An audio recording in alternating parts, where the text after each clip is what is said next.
Na verdade, a linha de voz dentro do programa, que na época chamava Distúrbios da Comunicação, começa em 92. Eu terminei meu doutorado em 90 na Escola Paulista e na época Bia Novaes me chamou para integrar o grupo de professores do programa. Eu vim para cá e logo de início já recebi uma orientanda. Foi bem interessante porque a orientanda trabalhava com crianças surdas e ela tinha uma hipótese de que as crianças surdas, se fossem expostas a um trabalho com sapateado, poderiam melhorar o ritmo de fala, porque ela tinha essa experiência própria e queria comprovar isso em nível de uma pesquisa, né? E foi interessante porque a gente ficou bem animada, né, com a proposta, mas na época não tinha avaliação de como você poderia entender a voz do surdo. Então a gente, vamos dizer assim, simplificou a pesquisa, trazendo mais para a questão de como avaliar a voz de um surdo, né? Então essa, em 94, foi a minha primeira experiência em termos de uma defesa de mestrado. Aí apareceu um grupo super bom, formado pela Marta, pela Juliana, pela Zuleika, a Ana também estava junto naquele momento. Enfim, então foi um grupo que deu um boom em termos dos trabalhos da nossa linha. E deu um boom pensando na questão da voz profissional, que acho que é uma marca da nossa linha, é uma marca do nosso programa. Então, toda vez que se fala em voz profissional, sempre uma das pessoas que passou pelo mestrado, passou pelo doutorado, ou mesmo nós, né, eu e a Marta, como professores da linha, somos lembradas, né, porque é o nosso forte, né? A gente faz muita coisa sobre a questão da voz clínica, tem outras questões que são também pesquisadas, mas o nosso forte é a voz profissional. Acho que ela é tão forte que a partir de 97 nós demos início aos seminários para discutir a questão do distúrbio de voz relacionado ao trabalho. Foi uma pesquisa que gerou todo o número de seminários que vieram na sequência, vários seminários. Nós tivemos, inclusive, a elaboração do documento, enfim. Então, acho que foi esse movimento do nosso programa, em especial da nossa linha, com a batalha assim, do reconhecimento, que até hoje ainda não acontece, né? Do reconhecimento do distúrbio de voz relacionado ao trabalho. É interessante lembrar que na nossa linha também a gente abriu as portas sempre para aqueles que não são fonoaudiólogos, mas têm na voz, tanto na voz falada quanto na voz cantada, uma paixão. Então nós tivemos já cantores, atores, biólogos, médicos, enfim. Então é uma linha que está aberta para qualquer tipo de profissional que tenha como objetivo pesquisar as questões da voz falada ou cantada.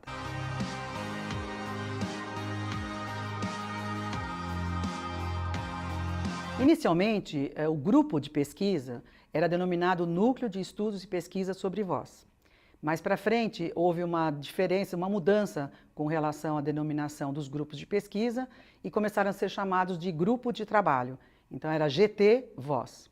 E a partir de 2004, a gente fez uma reunião, inclusive para chegar à conclusão de qual seria o nome do nosso laboratório, e foi aí que nós escolhemos o nome de Labor Vox. E tem tudo a ver, porque a gente trabalha com a voz em contexto de trabalho, uma vez que é a voz profissional. E dali para frente, então, a gente tem feito mensalmente reuniões com um grupo que integra as pesquisas, que integra os estudos, recebendo então os mestrandos, doutorandos, professores, alunos da iniciação, enfim, abrindo a possibilidade de diferentes pesquisas, diferentes temáticas, né, com relação à questão da voz, e o que eu acho mais importante é a divulgação desse material. Divulgação ou via artigos, que é a forma que hoje em dia se tem melhor, né, a forma de artigos científicos, ou através de eventos. Então, os seminários de voz, a questão também de alguns seminários que a gente acaba, algumas palestras que a gente acaba organizando no intuito de divulgar o nosso trabalho. Anualmente, a gente faz a comemoração do Dia da Voz, inclusive em 2010 nós fomos agraciados com a melhor campanha da Sociedade Brasileira de Fonoaudiologia, quando a gente fez, então, um flash mob no mercado municipal, né, que mobilizou todo mundo, enfim, foi bem interessante.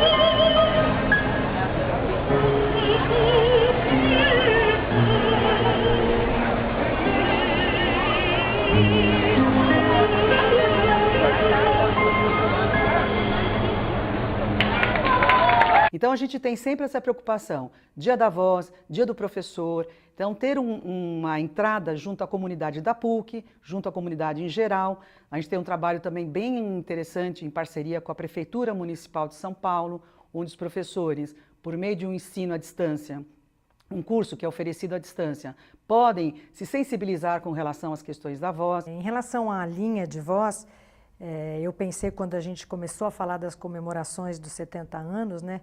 O Laborvox sempre gostou muito de comemorar, seja o dia da voz, seja o dia do professor. Na realidade, a gente faz também atividades para o dia do professor no dia 15. A gente sempre teve essa coisa, que acho que isso muito vem do espírito da Leslie, mas uma coisa interessante é essa possibilidade. A PUC tem uma coisa quase do se vira nos 30, mas que a gente sempre aceita os desafios. E uma coisa interessante na linha é que as temáticas sempre foram muito diferentes. Muita coisa em voz profissional, mas sempre aceitando a ideia que o aluno traz, o desafio, lógico, moldando para aquilo caber em 2 anos ou aquilo caber em 4 anos, agora que tem o doutorado, mas a gente sempre teve essa coisa de, mas qual é a sua ideia? Por que você quer fazer? A Aliás contou a história do sapateado, né, para estudar a voz do surdo, e eu quando cheguei para querer fazer um mestrado sobre o problema da voz em Cantor da Noite, não tinha nada sobre o tema. A gente nem tinha voz cantada na graduação como a gente depois começou a ter em uso profissional. Então, assim, a Leslie falou, é Cantor da Noite? Vamos lá, o que quer fazer? E vamos. E tinha, né, eu tinha um vínculo, já tinha um vínculo com a Santa Casa, que depois se modificou. Então, acho essa coisa de que a gente molda a pesquisa de acordo com a metodologia, o que precisa para um programa de pós-graduação, mas o assunto os alunos trazem. Acho que é por isso que tem essa diversificação de temáticas, de temas, o que é uma coisa muito prazerosa e muito legal. A gente tem isso nas temáticas, a gente tem isso nas comemorações, então a gente comemora o Dia da Voz, a gente comemora o Dia do Professor, a gente comemora e reflete sobre as questões do trabalhador. Então, assim, essa ideia de que a PUC olha para a comunidade, a PUC olha o tempo todo para a comunidade, né? É uma universidade particular, mas que tem esse olhar público o tempo todo, para a nossa comunidade, para o que tem fora. Então são vínculo com a Santa Casa, a Leslie, vínculo com a Prefeitura, e vínculos com outros programas, e é com o coral, e é com... A gente está sempre, vamos fazer? Vamos. Então acho que tem essa voz que é sempre querendo alcançar mais pessoas. E é muito interessante, porque no mestrado já tinha essa diversificação, e quando chegou o doutorado, que a primeira foi um trabalho da Ana Carolina Guirardi com a Leslie sobre professor, sobre um protocolo de triagem, foi muito interessante, porque no fundo a gente pode ter 4 anos agora para fazer, porque tinha alguns projetos que a gente falava, mas não cabe aqui, né? Então precisava continuar. Tanto que a gente tem muitos, né? Ela, o Enio, que fizeram mestrado conosco e depois fizeram doutorado, porque daí eram pesquisas que a gente queria. Então, poder ter essa continuidade, não é continuidade, né? Alguns até chegaram só para o doutorado, mas poder fazer pesquisas com um tempo maior, com uma originalidade, com uma coisa de criação, como teve do trabalho do Enio, de criar um tipo de análise para como o cantor lírico se posicionava. A Nádia, uma cantora lírica, que estudou a questão das escolas de canto e da docência dos professores de canto nas escolas de canto italiana, francesa e alemã. Quer dizer, um monte de temas que foram muito interessantes, que abriram espaços para coisas muito originais e que deram uma contribuição para a ciência nessa área da voz falada e da voz cantada enorme. E mesmo os primeiros trabalhos de bandagem aí na área de motricidade, que era uma área que também a gente já teve alguns trabalhos de respirador oral, e aí quando surgiu a coisa da bandagem, nós temos a primeira pesquisa de bandagem, né, já tem agora uma segunda aqui na linha. Então a gente realmente tem uma área muito, e acho que essa é uma característica da professora Leslie, e muito, muito rico a gente ter a contribuição de profissionais que não sejam só fonoaudiólogos, porque daí tem uma troca enorme. Então, quando a gente tem essa possibilidade de ter, e a nossa linha talvez é a linha do programa que mais tem outros profissionais, que sempre enriquecem muito as nossas discussões e as possibilidades de olhar a voz de uma forma mais ampla. É um trabalho que a gente procura não só ficar aqui, né, estudando e pesquisando, mas também passando para a população em geral o que a gente entendeu nas pesquisas, o que a gente encontrou nas pesquisas, para que a gente possa também ver a repercussão do nosso trabalho para a comunidade, que acho que é o objetivo de qualquer universidade.